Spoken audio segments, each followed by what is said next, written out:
Un circuito eléctrico en paralelo es aquel donde las entradas de todos sus elementos deben estar conectadas a un mismo punto, y lo mismo para sus salidas. Otro punto importante en los circuitos eléctricos es la forma en que se hacen los diagramas. Es muy importante observar la cantidad de elementos y cómo están conectados para distinguir si los circuitos son iguales o no. En este caso es el mismo circuito, solamente varía el diagrama con el que están hechos, ya que podemos observar que tienen tres resistencias conectadas en paralelos. Sus entradas y voltaje coinciden con un mismo punto y las salidas de dichos elementos coinciden con el mismo punto. Y algo muy importante de entender en los circuitos en paralelo es que si uno de sus elementos deja de funcionar, por ejemplo, la resistencia 2 se descompuso, los otros elementos, es decir, la resistencia 1 y 3 en este caso, seguirán funcionando. Los circuitos en paralelo tienen tres características. La primera es tienen el mismo voltaje todos sus elementos, debido a que el voltaje total conecta de manera directa a cada uno de sus elementos. Es decir, el voltaje total es igual al voltaje que se encuentra en el elemento 1, en el voltaje que se encuentra en el elemento 2 y así sucesivamente. La siguiente característica tiene que ver con la intensidad total o corriente del circuito en paralelo. A partir de la fuente sale la corriente total y a partir de que encuentra un nodo se descompone en dos partes. Una de ellas se observa que correrá a través de la primera resistencia, en este caso. El restante continuará hasta toparse con otro nodo y también se descompondrá en dos partes. Una de ellas correrá por la siguiente resistencia y la restante, como ya no hay otro nodo, simplemente correrá por el último elemento o resistencia.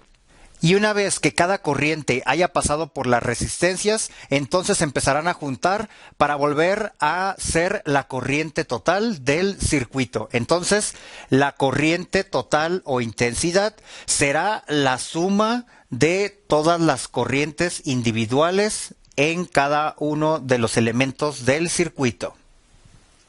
Y finalmente vamos con la característica para obtener la resistencia total del circuito, la cual se calcula a través de recíprocos, empezando con 1 entre la suma de los recíprocos de cada una de las resistencias del circuito.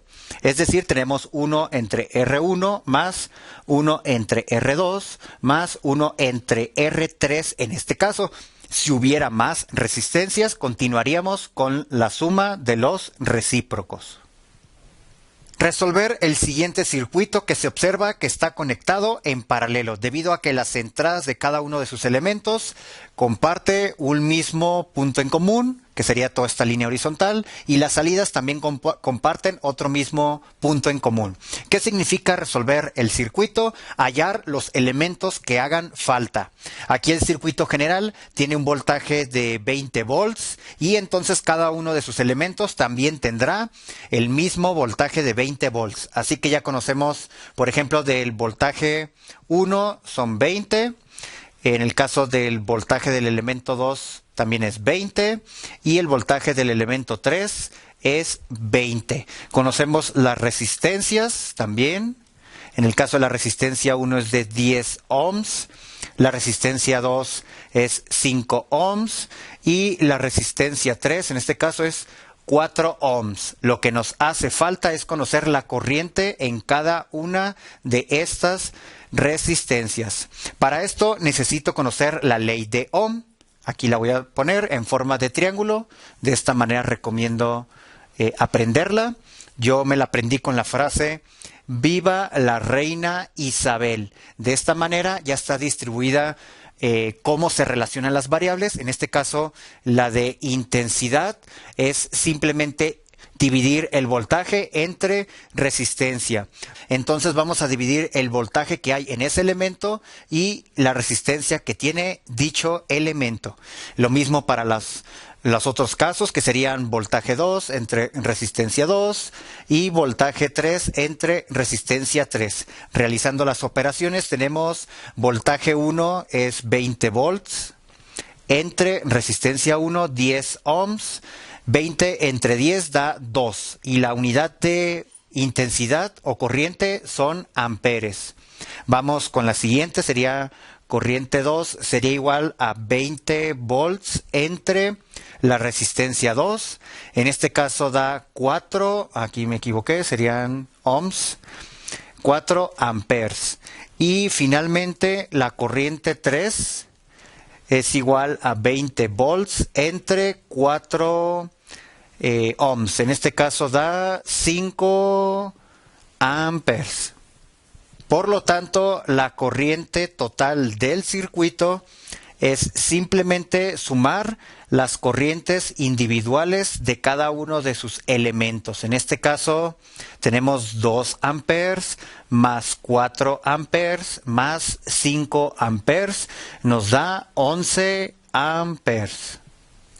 Una vez que ya se conoce la resistencia, voltaje y corriente en cada uno de los elementos, ahora simplemente nos falta representar al circuito en otro equivalente donde nada más se tenga el voltaje total y una resistencia equivalente o total del circuito. En este caso, el voltaje sigue siendo 20 volts. La corriente ahorita ya la calculamos. Nos salió 11 amperes y la resistencia total, en este caso no la conocemos.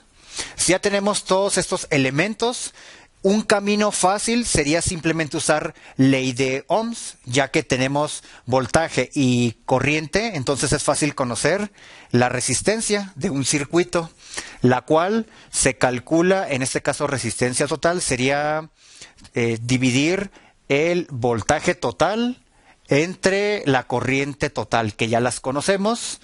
Tenemos 20 volts entre 11 amperes, que en este caso da un resultado de resistencia total del circuito de 1.81 ohms.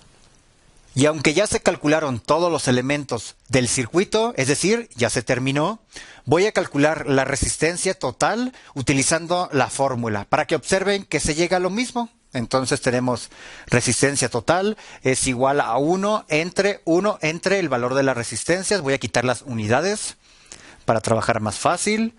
Ahí tenemos la fórmula y se recomienda trabajar por parejas. Es decir, vamos a irnos con las chiquitas estas y vamos a multiplicar sus denominadores para obtener un denominador en común. A veces no es el más pequeño, pero funciona. 5 por 4, 20, y luego hay que multiplicar esta diagonal. 1 por 4, 4. Y como tiene el primer término positivo, ponemos positivo. Vamos a la siguiente diagonal. 5 por 1, 5. Y el segundo término es positivo. Coloco el más. Simplifico, da 9 entre 20. No se puede simplificar, así continuamos entonces a trabajar con esta fracción. Se sustituye el resultado de la suma de las dos fracciones. Ahora tenemos dos fracciones. Aplicamos el mismo procedimiento de suma de fracciones con diferente denominador. Se multiplican sus denominadores. Yo sé que no es el más pequeño, pero es un denominador común y me sirve. Continúo con la primer diagonal, la que está inclinada de esta manera. 1 por 20 da 20. El primero no tiene signo, se entiende que es positivo. No hay necesidad de ponerlo, pero lo coloco. Y la última diagonal, 10 por 9, da 90. Tiene signo positivo, lo colocamos, es otra suma, da 110 entre 200. Quito ceros, que es una propiedad, y me quedó 11 entre 20. Sustituyendo el resultado, ahora tenemos 1 entre una fracción. Siempre los enteros se recomienda dividirlos entre 1, no alteramos su valor y así es más fácil trabajar fracciones con fracciones. En este caso tendríamos que multiplicar los internos y poner el resultado en la parte del denominador y luego multiplicar los extremos y el resultado colocarlo en el numerador. En este caso el resultado nos dará lo mismo que se obtuvo anteriormente, que es 1.81 ohms.